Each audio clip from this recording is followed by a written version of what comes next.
city council meetings. I mean, often they're boring as all get out. And they're waiting for somebody to come tell them something that isn't part of the elected group. I don't mean to be facetious, they're pretty frightening sometimes. But I think online communities and issue-based campaigns online, you guys are there, you're doing it, you know how to do it. Connecting with the other campuses is a brilliant way to get other voices heard, not just ours. In fact, the Los Rios people are getting a big award from Obama today for one of their new high-tech green tech. They're back at the White House. So it would be helpful. I mean, I've tried to get my students engaged, get them internships, and they're running fellowships this year with 2 of our students for the first time. But it's not a direct feedback loop. It's a more indirect one, and keep working on it. Would either of you like to comment? Yeah, I would say, people very often underestimate your ability Absolutely. to influence. Absolutely. In the 20 years I worked in the legislature, I saw good, solid legislation shelved because somebody got 30 letters from the district, and they assumed, okay, if 30 people felt, well, 50 people felt serious enough about this, just before that means email, at least 10 others. So we're talking about hundreds and hundreds, and we're going to drop this bill. Give me a case in point. UC Santa Barbara. UC Santa Barbara has a interesting geographic. The university and the student piano next door, Isla Vista, is physically, geographically isolated from the city of Santa Barbara. But it was part of what was called the Voluta Valley Water District. In the 70s, the university, the slow growth people looked around and said they kept getting beat at the ballot because they went county-wide. Right? So then they went to the university and said, students are environmentalists, you're interested in this. They got the students interested, the students registered to vote at the dorms. And again, Santa Barbara was largely residential, but we're getting there. And then one day, the developers woke up and realized that the majority of the 5-member Voluta Water Valley District have been elected on the votes of Isla Vista and the university, and they shut off the water. There was no new development in that part of Santa Barbara County for like 15 years because they just said, you can develop, because the county told you can develop, you just can't have any water. Okay. Now, everybody else in the area figured that out, and every politician who wanted to run for county supervisor in that district or the assembly, the Senate immediately started, you have to go talk to ASI, government folks, because how do we communicate? So the answer is organize yourselves. Not just, they're out of state or they're out of Texas. They move in the dorms, give them the damn voter registration card, make sure they're registered here so that they can vote in November. Now, they want to go home, and vote in the June primary after classes, let them re-register. And we're getting ballot boxes on campus next year. It's going to be a lot easier. So don't underestimate your power. Yeah, I agree. The only thing I agree with, the only thing I'd add is think about the incentives for a politician. Sometimes turn it around. Think if they respond to you, one of the things that I think that's why people underestimate. If they suppose they do something you want and they find some way to pressure to keep one of the bus routes open later, well then you're a voter for that person.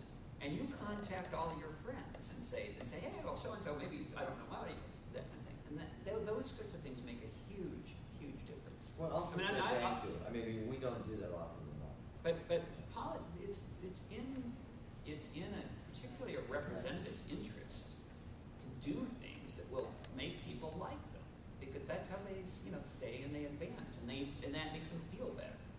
Yeah, it makes them feel accomplished. That's why they do a lot. And they come out here all the time. Yeah. We've had everybody out here. But I think reinforcing what Tim says. I think it would surprise a lot of you how much different just a few letters or a few phone calls can make, especially on matters that are a little less controversial. I mean, you could write a few letters and say, "Don't raise CSU fees." Well, but they have no control over that. No, let's say to the state legislature, and it's too big and it's too embedded in all the sort of I'm not saying this, but especially in some of the smaller things or sort of the more local things, even a few letters can. And don't underestimate any of their kids go to school here. We had Roger Neal last night, and we are bipolar politically, but I love him to death. He's a great guy, and his kids all went to school here. I don't have home class. So you have to really, I think, organize your interests. Now, having said that, the caution is, there is no new money right now. So make sure, there just isn't. You can't get blood out of a turnip, as we said in Texas. So make sure that you ask for things they can deliver on, you know, and help them figure out how to make it better for you without having to spend no money, because that's not an option. And some of that is protect you what you get. Yeah. Other questions? Can I do my follow-up? Oh, I'm sorry, Yes, yeah. ma'am. Well, there's two more. Can I come back to you? Go for it. Okay. Yes, ma'am. Tell us your name. I'm Andy, and I do attend city council meetings. Strongly encourage everybody to go. You do get a good audience at the city council, so strongly encourage that. I have to say though, I agree that they are not only dull, but oftentimes it seems like rearranging the deck chairs in a Titanic, Right. where there are very trivial issues and the city is facing much That's right. larger concerns. And so my question is, in the study of cities that have moved from one system to another, is there evidence or kind of case study that demonstrates that one system or the other allows more substantive issues to be addressed and dealt with at the city government level? That's a good question. Yeah. In my experience, no, but I read different literature, so we'll have Ted answer that. It's hard to get definitive Yeah. evidence on that. There were, even I looked yesterday and there wasn't. And on that particular question you do is, does it really make a difference in substance? That's hard Hard to to know say. for sure. So you can talk about particular projects and things that you could, did it got through that maybe didn't get through before. Can you be sure? Harder to tell. You see, it's also so contingent on what the overall state of the economy is. You know, there are too many intervening variables. Yes, you can have the best systemic form on the planet, and there's no money. So can you track change? No. You know, it's a very good question. And because this compromise proposal is to be reviewed again in 9 years, it would be a real, or 6 to 8, whatever they decide. It would be really good to track it longitudinally. I mean, I commend you for thinking of it. Hopefully you'll help design a study that does that, because when you review it, you can say, did it make one whit of difference? You know, it's a good way to approach it. Yes, ma'am. Pretty red hair. How are you? Thank you.